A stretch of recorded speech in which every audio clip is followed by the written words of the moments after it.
Alright, here it is. I'm going to be making my official UFC 308 predictions. I'll be going over the last 4 fights of the card, and I'm just giving you a full breakdown of it. The first fight, we're going over Lerone Murphy versus Dan Ige. 3-round fight. Should be a pretty good fight. I got Murphy in this fight in a decision. I think he wins this pretty easy, but not too easy. Dan Ige's got that dog in him. He's a pretty decent fighter. But Lerone Murphy is undefeated, and I'm going on a limb here saying that Lerone Murphy could be a champion here. Like, he's a top 3 or 4 fighter in featherweight. And people might call me crazy, and a lot of people don't know who he is. But Lerone Murphy is undefeated. Just came off a big win against Edson Barboza. Just had a very good performance. Showed that he's a great striker and a great grappler. He can do everything. And well-rounded fighters are typically the best fighters. So I just think Lerone Murphy's more skilled. I think he's just going to do everything better than Ige does. I think he's going to put on a striking class against him. I think he'll out-grapple him. I don't know if he will grapple. He probably won't need it. But I think Murphy's just way better than this dude. Ige's good. But he gets a lot of glaze because he took that fight early with Lopez. But if we really get down to reality, I'm going Lerone Murphy. I think he wins with a pretty easy decision. Not too much. He might even win around Ige. I think he might have a couple moments. He might land some good combos. But for the most part, I think Murphy takes it. For the featured bout, we got Magomed versus Alexander Rakic. Now, my opinion has changed on this fight throughout the last couple of weeks. Originally, I thought this was a very easy fight for Ankalaev, and a lot of people did too, just ruling off Rakic. But now that I think about it, this fight is going to be the closest fight of the night and the most entertaining fight of the night. Rakic is a very good kickboxer. He's very fluid with his movement, very quick, and he's pretty good. And he's got pretty good judo too. This is going to be a very close fight. Like, Ankalaev has a better chance at beating Pereira than Rakic, just off the stylistic mismatch. Don't clip that. But, yeah, this is going to be a really good fight. I do not think Ankalaev will finish him. I think he could, but I predict that he won't. I think Ankalaev will win this in a unanimous decision or maybe even split decision. Rakic is going to make this very close. He's looking very sharp. I think he's going to cause lots of problems for Ankalaev, but I think Ankalaev's going to cause lots of problems for Rakic. I think Ankalaev will outbox him, and I do think Rakic will be the one doing the grappling.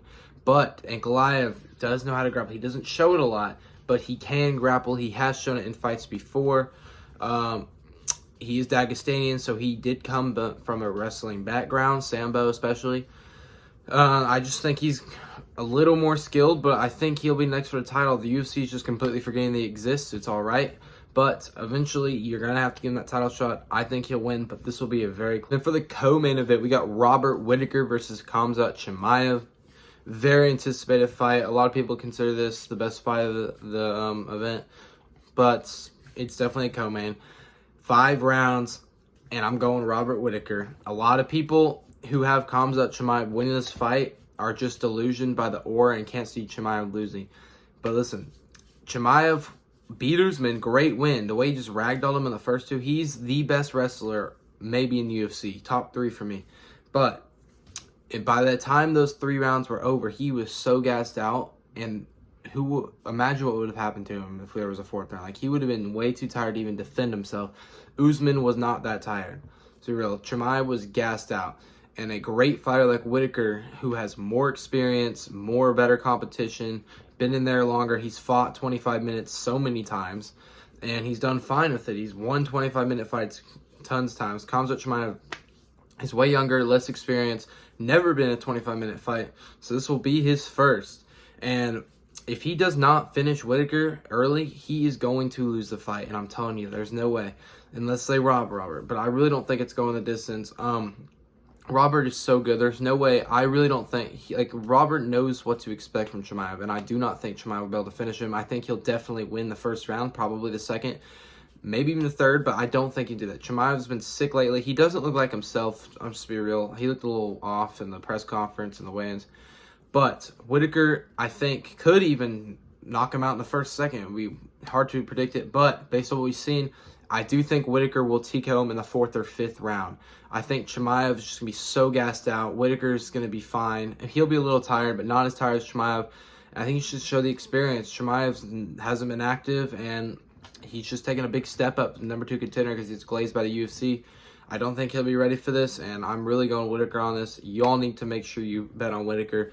You will most likely lose your money if you bet on Chaya. Do not be delusional. And then for the main event, we got Ilia versus Max Holloway. This is going to be a great fight and a short one in my opinion. Max Holloway looked scared. He looked nervous in the press conference and in the weigh-ins, bro. I'll fight with this guy. Answered every question is, we'll see Saturday. We'll see Saturday. You're going to find out Saturday. He's embarrassing. Ilia, I think, has gotten his head. The confidence is just outrageous. Ilia's just been playing this villain role lately, talking trash about everyone. He's just not going to lose. There's no one in the featherweight division that will beat Ilia anytime soon. No one. There's just no one who's going to do it. I'm not even glazing. I get people accuse me of glazing him all the time. I'm being real. Ilia is a once in a generation type of fighter. There's no one like him. His boxing is so crisp. It's just I love his boxing. It's like it's beautiful to watch. It's beautiful violence watching him box. Holloway is not ready for this. Almost everyone has Max Holloway winning this just like Max Holloway more, and they want to see Ilia lose. They don't actually think he's going to win, because if anyone who stands in there if Ilia is not even going to wrestle is getting knocked unconscious. And I originally thought this would be a pretty close fight. Ilia TKOs him or knocks him out in the 5th or 4th, or goes a distance, relatively close, but Ilia wins. But now, I think it goes one or two ways. I think Ilia knocks him out, puts his lights out in the first round, because I just don't think Holloway's locked in. Or it goes a distance, and Holloway actually has a relatively good fight, but Ilia just is a better fighter, and he wins. I don't know what to pick. I think it goes either one of those. I will go ahead and pick the decision. I'm going to assume Max probably is locked in and ready to go. But I'm telling you right now, I will not be surprised at all if Ilia chins him in the first. Ilia is, all I know can tell you, no matter what happens, Ilia wins this fight. Mark it down. Put it in your bets. Put in your money line. Bet the house on Ilia. You will not lose your money. I assure this. This video will age well, and you all need to listen to me more if you have not been listening in the past, because I've just been right on every paper. Anyways, that will wrap it up for the prediction video. Make sure you like and subscribe. Y'all been doing great. I might be going live for my first time on YouTube for the reaction. I'll be going live for the last 4 fights, every fight I predicted. Make sure y'all tune in for that. And yeah, I'll see you guys on Sunday for a prediction video, a recap video.